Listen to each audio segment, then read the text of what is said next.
માન્ય વડાપ્રધાનશ્રીએ ખૂબ સારી વ્યવસ્થા હેલ્થ માટેની વર્લ્ડ ક્લાસ હેલ્થ વ્યવસ્થા કરી છે આપણી.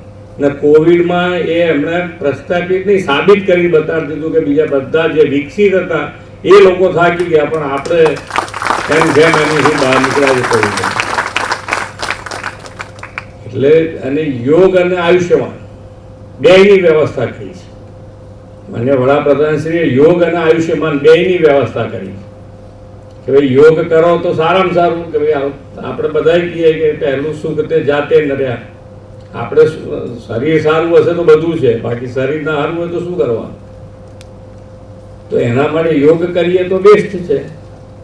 ના કરીએ અને છતાંય આપણને ક્યાંક બીમારી આવે તો આપણી પાસે આયુષ્યમાન કાર્ડ છે. આયુષ્યમાન કાર્ડ અહીંયા પણ આ હોસ્પિટલમાં પણ ચાલે છે, રજિસ્ટર્ડ છે સરકારમાં, એટલે એનો લાભ પણ અહીંયા બધાને મળી રહે છે.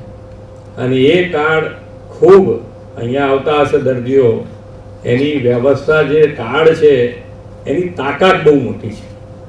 કે એની તાકાત એટલે જેને ફાઇનાન્શિયલી તકલીફ હોય એ લોકો માટે તો આ જેને કહેવાય ને કે પોતાના માટે જીવનનું ક્રેડિટ કાર્ડ છે. જીવનનું ક્રેડિટ કાર્ડ છે કે ભાઈ આજે 2-3 લાખના દેવામાં આવી જાય, પછી આખી જિંદગી એ છોકરા બોકરા ભણાવવાનું બધું બંધ કરીને એ ધંધે લગાડી દે.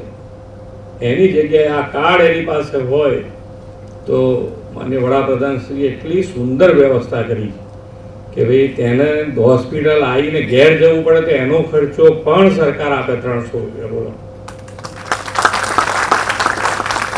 મેડિકલ ક્ષેત્રે આ ખૂબ મોટી વસ્તુ છે.